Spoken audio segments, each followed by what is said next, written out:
warahmatullahi wabarakatuh. Adik-adik kembali lagi bersama Kak Mia. Nah, pada kesempatan kali ini kita akan share tentang figurative language atau teknik. Nah, kalau adik-adik masih ingat video kakak yang lalu yang berjudul Elements of Literature, ada linknya di atas kakak sertakan ya. Ini merupakan lanjutan dari Elements of Literature yang tempo hari yang kakak jelaskan bahwa elements itu terbagi dua, yakni Elements of Literature itu sendiri, contohnya misalnya plot dan seterusnya. Nah, kali ini kita akan membahas elements yang berupa teknik. Nah, kalau kita bilang elements berupa teknik itu, we will talk about figurative language. Figurative language ini we can say in bahasa Indonesia sebagai majas. Selamat menyimak adik-adik. Nah, kenapa kita harus menggunakan majas atau figurative language? Figurative language also known as descriptive language atau bahasa yang deskriptif. Penggunaan majas ini atau figurative language ini membantu penulis memberikan paint a picture in a reader's mind, memberikan gambaran dalam benak pembaca, seperti itu. Jadi sebenarnya karya sastra itu akan lebih kaya, akan lebih efektif apabila ada figurative language di dalamnya, dan tentu saja akan lebih menarik. Nah, figurative language yang pertama yang akan kita share yakni pathetic fallacy. Pathetic fallacy similar to personification, only applied to the nature. Jadi pathetic fallacy itu mirip dengan personifikasi. Bedanya kalau pathetic fallacy hanya dipakai dengan menggunakan objek alam. Apa sih pathetic fallacy itu? Ini adalah kekeliruan yang menyedihkan atau sesuatu yang sangat miris, seperti itu adik-adik. Di sini kakak kasih contoh misalnya angry cloud. Di sini ada angry cloud, awan yang marah. Nah, itu maknanya apa? Gitu. Untuk contoh yang kedua, a cruel wind atau angin yang kejam. Mungkin yang dimaksud di sini angin topan, angin apa, tergantung dari yang dimaksud oleh penulis untuk membenamkan sesuatu yang unik, sesuatu yang lebih bermakna di dalam otak pembaca. Tadi ya, pengertian dari maksud dari penggunaan figurative language. And then the next, the stars dance playfully in the moonlight. Jadi katanya bintang itu dansa menari dengan bahagianya di bawah sinar bulan. Wow, dalam sekali maknanya. Jadi contoh itu kalau contoh yang berupa kata-kata, kalau contoh yang berupa gambar di sini kakak kasih contoh. Ini bisa berarti fiery moss.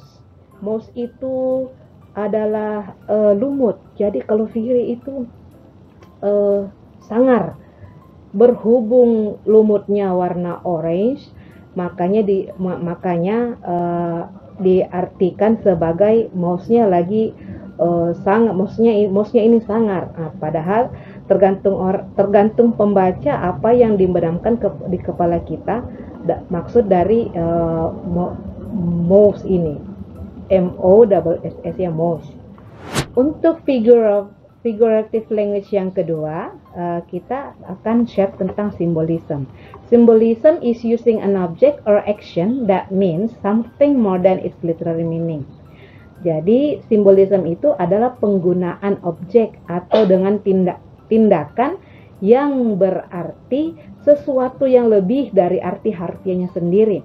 Biasanya penggunaan symbolism ini digunakan kata ataukah tanda, lokasi, atau abstrak idea yang represent something beyond the literal meaning. Di sini kakak kasih contoh the Statue of Liberty atau simbol dari kebebasan. Kalau dari segi picture-nya di sini kita bisa lihat misalnya ada seperti ini ya, emoticon seperti ini, it means that it's laughing, seperti itu. Nah, adik-adik, untuk figurative language yang ketiga ada paradox. Paradox reveals something true which at first seems contradictory. Jadi katanya paradox ini memperlihatkan pernyataan yang seolah-olah bertentangan atau berlawanan asumsi yang umum ya. Dan maksudnya adalah kita memperlihatkan sesuatu yang benar pada mulanya, tapi terlihat kontradiksi. For example, he was a brave coward. Kata brave ini sangat kontradiktif dengan coward, yang mana brave berani sementara coward itu pengecut. Nah, this is example of a paradox. The second example, we can see that when you win all the time, you lose. Ketika Anda selalu menang, maka kamu dianggap kalah. Nah, gitu. Jadi win ketemu dengan lose. In this picture we can see silence of the piano sing. Kata silence ini sangat kontradiksi dengan kata sing, yang mana silent no voice, while singing we will hear a voice. Nah, untuk figurative language selanjutnya kita akan share tentang allusion. Allusion is a casual reference to a famous historical or literary figure or event. Jadi allusion itu adalah kiasan di mana dia merujuk atau mereferen kepada suatu tempat atau seseorang atau kejadian yang dikenal atau sangat terkenal. Misalnya kakak kasih contoh ke sini, yang termasuk allusion di sini adalah Wolverine. Siapa yang tidak kenal Wolverine? If you love or you watch X-Men, you know the Wolverine. Jadi contohnya, I wish that I can recover from my injury just like a Wolverine. Kalau dalam bahasa Indonesia, kakak kasih contoh salah satu baris dari lirik lagu yang saya kira adik-adik pernah dengar ya. Aku bukan Wonder Woman-mu. Nah, di sini kata Wonder Woman ini adalah allusion. Kenapa? Siapa yang tidak kenal Wonder Woman? Ya, this also figure in DC comic. Nah, ya seperti itu. Next, we share about foreshadowing. Foreshadowing, the use in a literary work of clues that suggest events that will happen later in the story. Jadi katanya foreshadowing itu adalah salah satu cara menganalisis karya sastra dengan cara memberikan clue atau untuk memberitahukan apa yang akan terjadi ke depannya dalam suatu cerita. Adik-adik, foreshadowing ini biasanya banyak merujuk pada perkiraan atau bayangan ataukah prediksi apa yang akan terjadi di depan. Biasanya ini banyak kita temukan dalam misalnya novel atau misalnya film atau story, dan banyak diungkapkan oleh narator dalam bernarasi di awal movie atau awal cerita. Nah, misalnya saja kakak kasih contoh di sini dalam kisah Romeo and Juliet. Kedua karakter ini, baik Romeo and Juliet, state early on that they would rather die than live apart. Jadi di awal-awal cerita itu ketika baru kenalan, mereka menyatakan dan bahkan membayangkan lebih baik mereka mati daripada hidup terpisah. Dengan kata lain, adik-adik, foreshadowing ini bisa kita katakan sebagai firasat dari karakter, baik itu karakter utama atau karakter pendukung dalam cerita terhadap dirinya, apa yang akan terjadi ke depannya. Nah, kalau dalam kisah-kisah detektif atau novel-novel ataupun bahkan anime atau apapun itu berupa cerita ya Dek ya, foreshadowing ini dianggap sebagai pemberian clue. Pemberian clue maksudnya seperti yang kakak ungkapkan di sini, clues. Pemberian clue apa yang akan mereka lakukan ke depannya, apa yang bisa mereka rasakan, gejala apa yang akan muncul jika mereka melakukan ini. Jadi seperti membayangkan tebak-tebak berhadiah seperti itu. Nah, sekali lagi kakak share bahwa ini kebanyakan terjadi dalam cerita. I mean maybe in a novel, a short story, a movie, animation, and etc. It's a kind of feeling and a clues that happen in narrator's mind, and it appear also in character's mind. Nah, untuk majas atau figurative speech atau figurative language yang selanjutnya adalah simile and metaphor. Simile, comparison of two things that are essentially different. Sementara kalau metafor, a subtle comparison which the author describes a person or thing use words that are not meant to be taken literally. Jadi kalau simile itu, sebelum kakak lanjut menjelaskan, simile dan metafor ini sama-sama perbandingan, ya, membandingkan dua hal.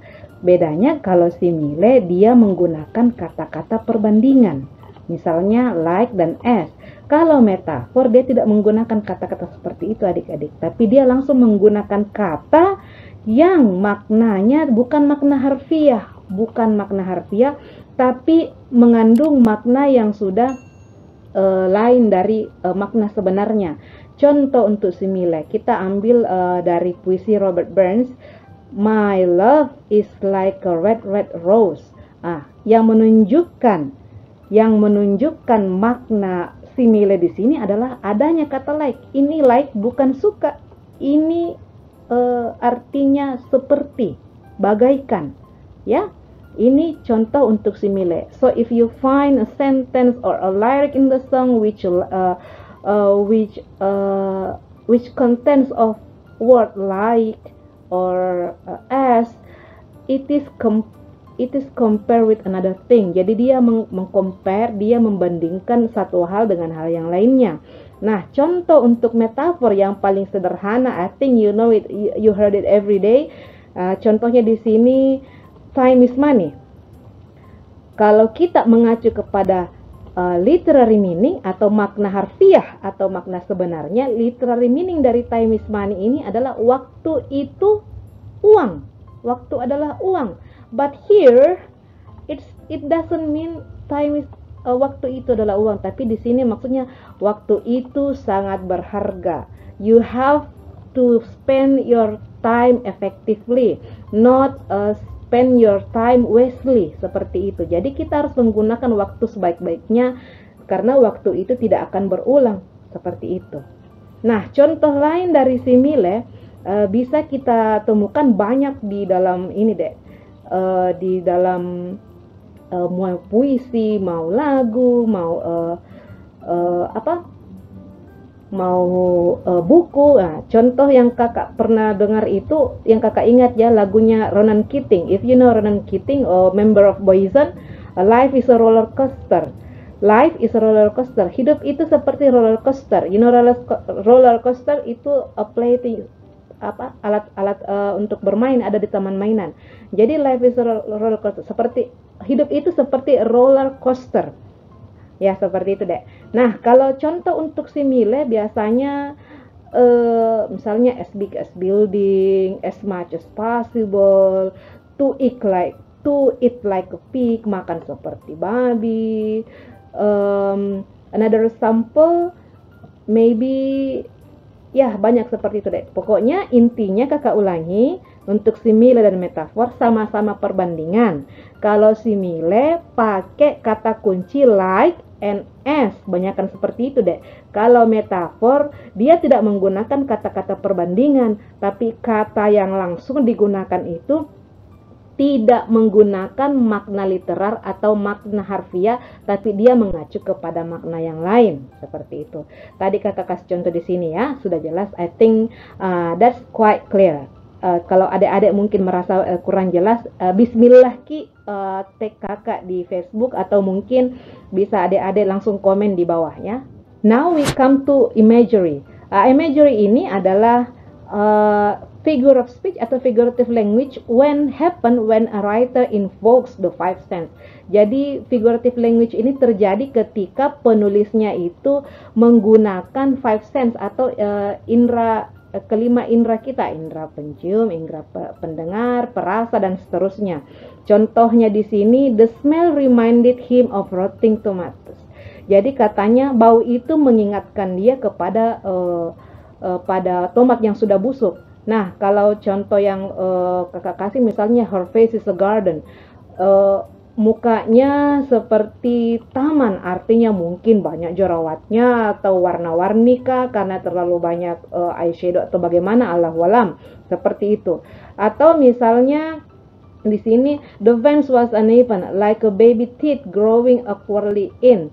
Jadi ini juga merupakan simile karena kenapa di sini ada kata like, tapi dia juga imagery karena dia menggunakan